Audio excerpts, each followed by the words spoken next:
Why do people want me to see this? Just to take it back to the first thing I said, and I'll shut up and let you answer, but if Churchill is a hero, how come there are British girls begging for drugs on the street of... Okay, gotcha. So it's Nazi apologia.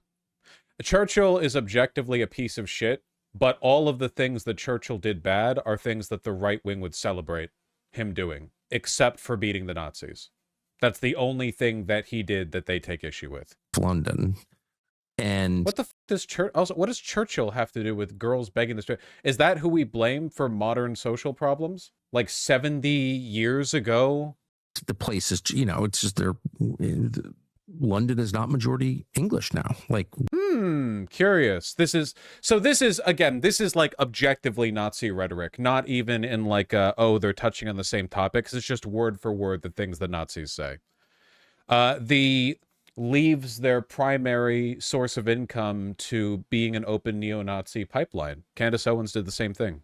Yeah. What? Well, the people who formulated the version of history that considers Churchill a hero. The people who... Churchill wasn't a hero, and he wasn't a hero because 70 years later there are non-white people in England, and some nefarious group of people constructed a history where they... curious. They like London the way it is now, you know. But that's not victory. They like... Dude, how overt can you get? It's like every moment... Every word is more... It's like a stereotype of Nazi propaganda. Oh, the people who invented history to make you think that Churchill was a hero, they actually like the fact that Britain is non-white. How curious. That's like the worst kind of defeat, is it not? I'm just confused. If you're an English person who cares about England, then yeah, absolutely it is. I mean, it's forget about victory and defeat. It's the worst thing that can happen. Just to take it back to the first thing I said, and all. Why can't they drop the subtext and just start saying they like Hitler? Because fundamentally, Nazis are very, very cowardly. There's a reason why left-leaning radicals won't shut the fuck up about the fact that they're left-leaning and they have this position and they believe this about these leaders. And then when you go to the right, all of them are constantly like grinning and sneering and talking out both sides of their mouth. And it's because it's a cowardly ideology. They're socially kind of conditioned to be weasels. You know, it's like deep down they know they're in the wrong, and to a large extent, yeah, because they're not willing to defend the explicit version of their arguments. You know, I didn't realize it'd be this straightforward though. Saga reacted to this. You might be right about him being a fascist. I know I'm right about it, Benjamin. I was always right about it. I went looking for the spooky Nazi apologia and instead came away with some pretty standard alt history critiques of the West and Churchill, which were both made both at the time and post-war by historians. The clip. Oh, God, this is the full thing. 2 hours, 18 minutes. And what the... Okay. We're getting the... All right, okay. I don't even necessarily agree, but we should normalize talking about World War II as an actual historical event and not a religion to justify shipping arms to Ukraine. What does that even mean? A religion to justify shipping arms to Ukraine. Okay. That's him announcing his tour? Gotcha. Tucker is doing live shows with Vivek in Los Angeles. Because Zelensky is Jewish, probably. Oh, that's true. Yeah. I've noticed. Yeah. And is that an interest of yours? Is that? Are you knowledgeable on that topic? I wouldn't say I'm necessarily. So I do think it's fair to ask, like, what really was going on. So, for example, and I'm American. I'm not English, so I don't have any weird motive in asking this. But how would you assess Winston Churchill? I got in trouble with my podcast partner, Jocko Willink, one time. You know, real Jocko Willink. I haven't heard that guy's name in a while. Let's see, to Wikipedia. Daryl Cooper is an American neo-Nazi Holocaust denier, social media influencer, writer, and podcaster who focuses on 20th century Western history. Wow. He's hosted Martyr Made since 2015 and co-hosted The Unraveling, initially titled The Thread, with Jocko Willink. In 2016, he co-hosted Decline of the West with John Ebert. Endorsing Holocaust denial, said Nazis did not intentionally perpetrate the Holocaust. He has said that he preferred Nazi-occupied France to modern France. And he worked for the U.S. Department of Defense as a logistics specialist, including in Israel. And he's tied to Israel, the cherry on top of Nazi association. So he would know. Read the sentence before that. A libertarian in his youth. Yeah, I know. I've seen the punchline play out a million times before. Because he's a New England Dutchman whose his family, it's near and dear to they're Dutch, but very near and dear to their heart that Winston Churchill is a hero, right? Well, everyone thinks that. He really thinks that. And I told him that I think, and maybe I'm being a little hyperbolic, maybe, but I told him, maybe trying to provoke him a little bit, that I thought Churchill was the chief villain of the Second World War. I mean, he oversaw the starvation of millions of Bengal Indians and said they breed like rabbits, so it didn't matter. He was incredibly racist and conservative. What did you dislike about him, out of curiosity? Now, he didn't kill the most people. He didn't killed millions of people, but the most atrocities. But I believe, and I think when you really get into it and tell the story right and don't leave anything out, you see that he was primarily responsible for that war becoming what it did. What? Oh, sure, yeah. Hold on one second. When did Churchill become PM? 10th of May, 1940. That's interesting. Hey, when did World War II start again? This is another common Nazi line. Everyone but Hitler started the war. It was Poland's fault for engaging in like the massacre of ethnically German people in Western Poland. You know, it was the Treaty of Versailles and all of the signatories on it for exploiting Germany. Depending on how overtly Nazi they are, they can be like, no, actually, it was the Jews for declaring economic warfare on Germany during the Great Depression. You know, they can never. It's a fundamentally cowardly ideology. Even though fascists are always on the attack, in reality, to them, to their rhetoric, they are always on the defensive. They are always responding to something. They are always pushed into something. They can never own their positions, you know? Again, this is where rhetoric sharply differs in terms of like radical political ascriptions between the left and the right. The left doesn't do this. When the left talks about the things that they have done or the things they take credit for, they talk about it affirmatively. For instance, have you noticed how very often, even like red fascist types, like people who defend Stalin, they'll say stuff like, Stalin did this. Stalin invaded Eastern Germany and Berlin. Stalin, you know, the doctor's plot, purge the dissidents, the kulaks, whatever. Stalin did things. But if you listen to Nazis propagate their talking points, they're always talking about how Hitler was forced to do things. This is a key distinction, I think, that is almost specific to Nazism, not just like fascism broadly, because I think Stalin was a fascist, of course. I think that, you know, defense of Stalin is a defense of fascism, a fascist apologia. But there is something specific to the Nazi ideology where they never take credit for what they actually believe. It's always something. It's Poland. It's the burning of the Reichstag. It's the Jews engaging in economic warfare against Germany in the Great Depression. It's the Treaty of Versailles. It's always, always, always, they're the victims, some other group of people. And now it's like, oh yeah, Churchill, who became prime minister in May 1940. He was the guy responsible for starting World War II. Okay, yeah, sure. Yeah, I'm sure, man.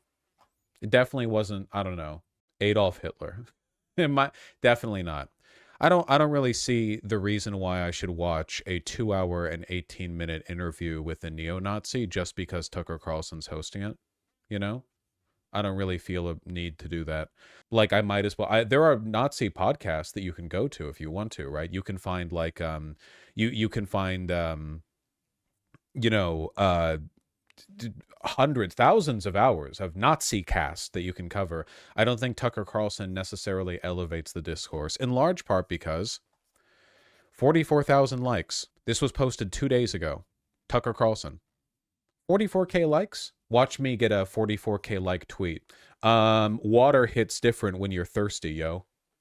My Brazilian Hatsune Miku tweet got more than twice that many likes. Tucker Carlson fell off. He got deplatformed. And it's just a show of what audience he's trying to pander to now that he and Clandis Owens have both just gone open with the neo-Nazi stuff. But I would like, if nothing else, I think we should bring this like half segment back around. Wait, Elon retweeted it? Elon retweeted this, and it still only has 44,000 likes? That's pretty bad, dude. Are you kidding me? You're so washed. That explains the views. Yeah, that explains the views being so high. But look at how many comments there are. 4.2 thousand. I bet a lot of people are in here Oh, glad we're in the mainstream narrative, but it would be nice to get some credit from David Irving. Andrew Tate. This got signal boosted by like every openly Nazi account, and it still only has 44,000 likes. There aren't as many of them as they want you to think there are. They're just signal boosted by some very powerful and very active people. It's kind of like how sometimes it seems like there's an endless tide of Nazis, but if you look at the like number of likes they get, the amount of engagement they get on Twitter, there is an upper limit to how much engagement overtly Nazi stuff gets on Twitter. You very rarely see like more than 15 or 20k likes, but you will often see that amount of them. And that's because that's just every Nazi on Twitter jumping to like it, you know? You saw the exact same phenomena with Nick Fuentes like a few years ago, or with Pole Nazi tactics even earlier, where it seems like there's an endless tide of them, but in reality it's a small but very dedicated group of unfuckable young men who never leave their houses and thus have a lot of time to dedicate to hitting that exact same cap of engagement every time over and over, to the point where now, despite massive signal boosting and getting retweeted by Elon Musk, 44k likes. Water hit different when you're thirsty. Ass tweet. Anyway, I think we should bring this segment back around to what matters most, which is how smart I am. When I say, oh, Vosh calls everyone a Nazi, because they are, and I'm right. Like, am I not? I feel like I've really been vindicated by history on this one, because a lot of people where I said, like, this is fascism, these people are Nazi sympathizers at the very least, and they just are. The nanosecond it's financially expedient for them to be open about it, they're open about it. You know? Clear vindication. So, you know, I mean, as long as we're rolling it back around to the ego boost at the end, I think that's what matters most. I reject the idea that you need to go through stuff like this and debunk what they say point by point, because a lot of what they say is so at-the-face ridiculous that you can just reject the entire argument, you know? If a madman is rambling outside your house, do you need to listen to and respond to every point? If a person's proven themselves so non-credible that any one of the things they say are absolutely ridiculous, you don't need to engage with the rest of it. Churchill is the one most responsible for starting World War II. Are you insane? Yes. Well, not insane. You're just committed to the belief that you think Hitler's good. So you'll say anything that defends him. He didn't start World War II. He was misunderstood. You know, the history, the timeline that you believe in, where he's the bad guy, was constructed by some group of people who are fine with England being racially diverse. Yeah, all right. I've heard it all before. Thank you. Cowards. They're cowards. It's pathetic. The most annoying part of this was all the Churchill apologia that Twitter got flooded with in response. Yeah, that is super annoying. Churchill was a massive piece of shit. The best thing that ever happened to Churchill's reputation was World War II. If it was not for Adolf Hitler giving Churchill the easiest and most obvious opponent possible to juxtapose himself against, Churchill would probably be widely thought of as like an irredeemable monster in British history. But because he contributed to beating back Hitler, and because he was a pretty stern and I don't know, bulldogish, to use his own mythology, opposition to Nazism, he sort of got entered permanently into the national mythos. Me in the irredeemable monster competition where my opponent is Adolf Hitler. Yeah. You hate to see it, folks. You hate to see it. Churchill lost the election right after World War II. And no, he wasn't a good guy or a good politician, really. He was just like a stern face that, you know, kind of pulled the country through the war, which that's not nothing, but it ain't enough to redeem him. There were people in Churchill's office who said they didn't see much of a difference between his treatment of the Bengalis and Hitler's treatment of Jews. Yeah, because they're like genuinely, ideologically, there was not much of a difference. I guess the only real difference, I suppose, is that Churchill was more honest in the sense that the language of colonial Britain reflected the dynamic and understanding that the British people were ruling over the Bengali Indians, whereas the cowardly Nazi rhetoric was that the Jews were the ones who ruled over Germany and England, I suppose, and that they were merely reacting to that. So once again, the Nazis distinguished themselves by always pretending to be on the back foot, you know? And community notes for the win again. Hitler tried again, going on the radio to broadcast a call for peace directly to the British people. He would give back the parts of Poland that were not majority German and would work with the other powers to reach an acceptable solution to the Jewish problem. He was ignored. I wonder if this guy has a martyr made. Oh wow! So even his name references his like perceived victimhood status. That's crazy. Wow, it's all so predictable all the time. All the time. It's so predictable every single time. Hi Vosh, first time commentating. I'm wondering about something. Would it be possible to flip Nazis to the left by showing them their view of how Jews are the evil in control? It's just them being played by the actual people in control, which are just the modern day rich elite? No, because they think the Jews are the modern day rich elite. You're making the mistake of thinking that Nazis base their beliefs on a set of structured, logical suppositions that follow from one another, as opposed to like a deeply rooted feeling of hatred and anxiety and fear that they've built out into a set of conspiracy theories. You can't logically substitute these views because you're thinking it's like a logical structure when it's a tangled mess, you know? If that makes any sense. You have to be, this is one of the things that a lot of lefties fall for this, where they think, man, these people are so close to radicalization. They think that like corporate elites are over and the coastal elites are controlling American culture to keep the little man down. It's like, okay, the belief that you're getting screwed over by a higher power is pretty consistent, ideology to ideology, time period and place, whatever. Like, that's pretty consistent. What matters is the root logic, the underlying belief. And unfortunately, in this respect, Nazis have nothing in common with us. Nothing at all. Because there's no systemic analysis. There's no systemic character to their assessment of why this is happening. They say the Jews are doing this because they're evil or whatever. There's no processing of this information in a way that would allow you to substitute in a systematic cause or explainer, you know?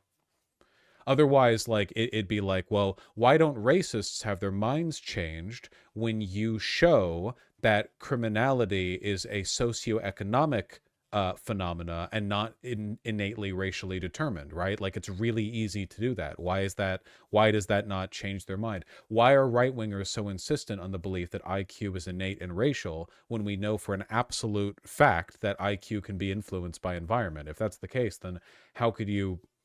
If IQ can be influenced by environment, how are you measuring a person's innate intelligence? You're not. You're measuring, in many cases, their level of education. Which is different. That's different from innate intelligence. Then it's not innate. You're not actually targeting the thing. We know we have ways of measuring education. That's every test ever in school. Anyway, sorry, just a little rant. I see what you mean. Yeah, don't worry. It's a very good question. It's a very good question. But I think that understanding the root of the irrationality is essential. It's not about the arguments Nazis use. Nazis don't believe in the arguments they use. They don't believe in truth. And I mean that sincerely. I don't mean that and I say like, oh, they lie. No, they do lie and they know they lie. They don't believe in empiricism. The belief in empiricism, the belief that you can structure things out logically and that there's value in doing so, that is not innate at all. Most of human history, people didn't think that way. You think people were applying the scientific method to like rain dances to bring more, more water down for their crops or whatever? No. People do things on faith. They do things on feeling. And that's kind of how we are innately. That's how every other animal is. We have to work our way out of that, right? You have to build towards thinking of things logically. And Nazis are ideologically anti-empiricist, meaning that Nazis believe in things like, now, how do I put this? The pursuit of power for them is more valuable than the belief that there is a singular truth or a consistent narrative that should be adhered to, if that makes any sense. Ultimately, their beliefs are guided not by any perceived value of truth, but by a feeling they have, or a series of feelings: fear, anxiety, persecution, in many cases, sexual frustration. You know, you go and you find all the Nazis out there. These are not people with stable, happy love lives. They're just not. They are not even close. It's usually men. Men are a lot more vulnerable to this language. Exactly, Benjamin. They think facts aren't something that corresponds to reality, but rather a weapon to be used in service of gaining power. Vosh, I recently happened to see an old video of yours where you said that most people, even neo-Nazis, ultimately have the same axioms as you. They just misunderstand the way the world works. Do you not believe that anymore? No, I still do, even if they would disagree with it. I think that on a fundamental level, most Nazis still think they are building towards the a goal of increasing happiness for people. I genuinely think that. I really, really do. Some of them are deliberately malicious, but I think that most people believe in building a better future. And I think, because for a lot of Nazis, they don't think they're the aggressor. They think that the world is already a zero-sum game where different factions split by nationality and race are already competing for their resources, and that the world would be the best possible place if their group won, but it's not a fight they're starting. It's a fight that they want to finish. They think it's a fight that they're currently losing because Jewish or progressive immigration policies are weakening the West by allowing black and brown people in, but we're not exactly flooding, Cameroon with white people. Obviously, this is nonsensical, but it is what they believe. But I still think that I don't think they're supervillains. I don't think they wake up. Vosh always kicks indigenous people when he wants to point to ignorance. Rain dances don't work. Okay. I mean, neither do ritual sacrifices. There are plenty of things that people used to do that don't work. I'm not arguing this. Anyway, I don't believe in the supervillain mentality. I don't believe in the idea like, oh, Hitler or whatever Nazi, that they wake up and they believe in doing evil. I don't think that's the case. Maybe for some of them, but I don't think that's the case, Keep in mind when I talk about this, I am talking about ordinary people, ordinary Nazis, in the sense that they're not politicians or media figures. Nazi media figures are almost always deliberately, purposefully malicious. Same with like Republican politicians, I'm talking about the fascist or the Nazi or the conservative or the reactionary who is just trying to live their life and also has these beliefs, not about somebody whose livelihood is built on propagating these beliefs. Those people are not just anti-empiricist, they are malicious liars and usually don't care about anything. Except for the propagation of power, usually their own.